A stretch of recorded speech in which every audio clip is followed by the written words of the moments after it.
EM साइखं बसुमतारिनि बाख्नायजाथाव हाबा।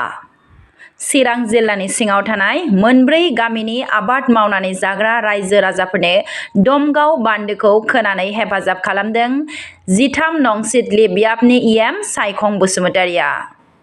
मख'नो गोनांदि बे बान्दोजोंनो गासै मोनब्रै गामिफोरा आबाद मावनानै जिउ खुङो, फारियै दमगाव, हादानपारा, पद्मागुरि आरो सालबारि।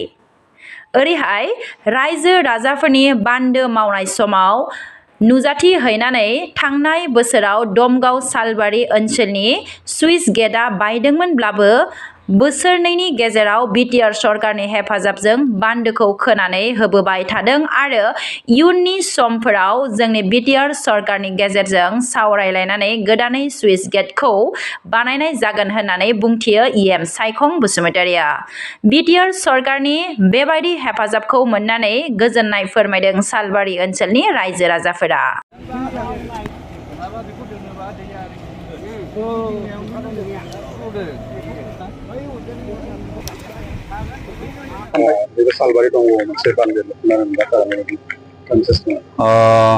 नैबे सालबारि बदियागुरि बान्दो थांनाय 2023 आव बायनाय जादों। बे जोबोद दुखु गोनां।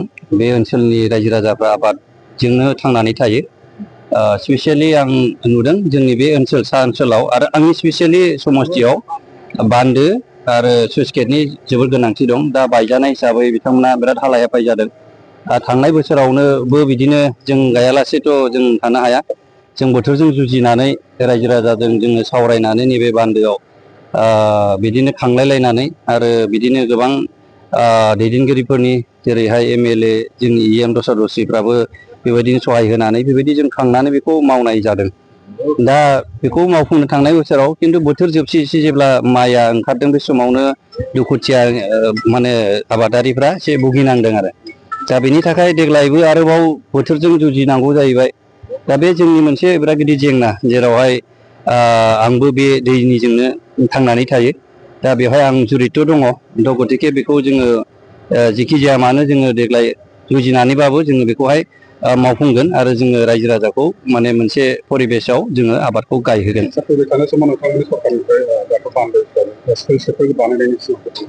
दा बेबायदि गिदिर गिदिर बिदि बानायनायनि मोनसे भिजनाथ' दङ। दा समनि आंखालाव माखासे पिकआपखौ जोङो एसे लानो हायाखै, खिन्थु जोङो मोनसे आसाम स्टेटनिफ्राय सहाय लादों आरो जों इएमजोंबो आं जगाजग दंबाय थायो। बिथाङा खोथा होदों आरो निजेस' गावनो गावनि मेगनजों नायफैदों जे सुइस गेट बायबा बिथांखौ आं लानानै फैदों आरो बे प्रसेसआव दङ होननानै अभार टु फन आंजोंहाय जगाजगाव दङ।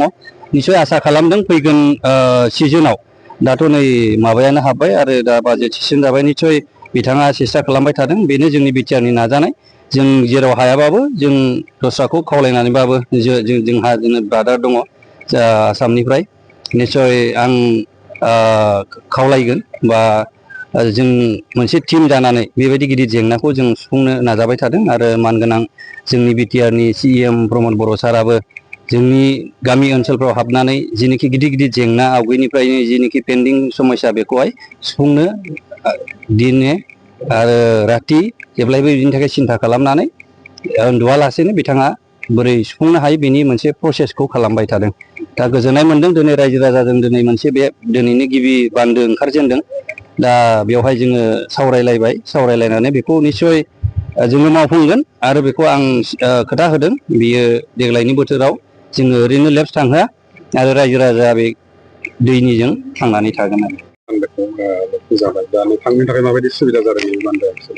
जोंनिथ' सुबिदायानो जाहैबाय बे साइखं बसुमतारिया जोंनो बान्दोनि खामानिखौ मावना होनायाव जोङो जोबोद गोजोननाय मोनदों। जोंनि बे सयथा गामिया ओरैहाय जोंनि बदियागुरि, सालबारि आरो दमगाव आरो हनै हादानपारा, पद्मागाव गासैबो जोङो बेवहाय मावनानै आबाद मावनानै जायो आरो दै दैखांनानै बेखिनि।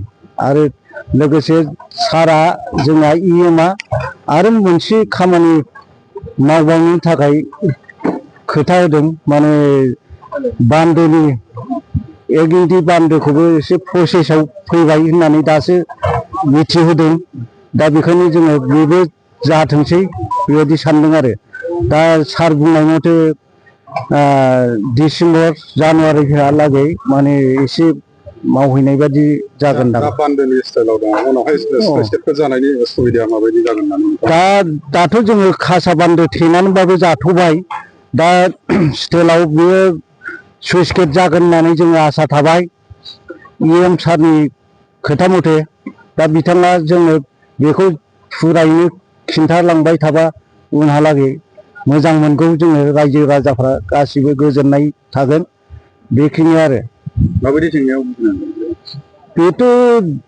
सुइस गेटआ जायोबाथ' मोजाङै मोजां जाफुंगोन होननानै जों सानदों आवगायावथ' जोङो सुइस गेट गोनां समाव मोजां रोखोमनि मावनानै मोनजादोंमोन आरो बे सुइस गेट बायनानै नै थांनाय बोसोराव आरो खासा बान्दो थेनानैबाबो जोङो हाल मावनानै माइ गायनानै दा जादों।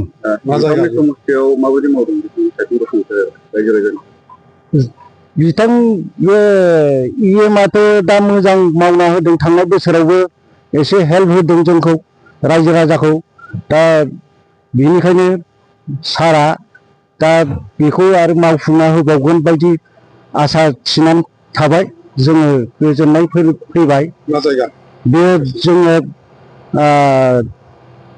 बान्दो होननानै बुङो बेखौ जोङो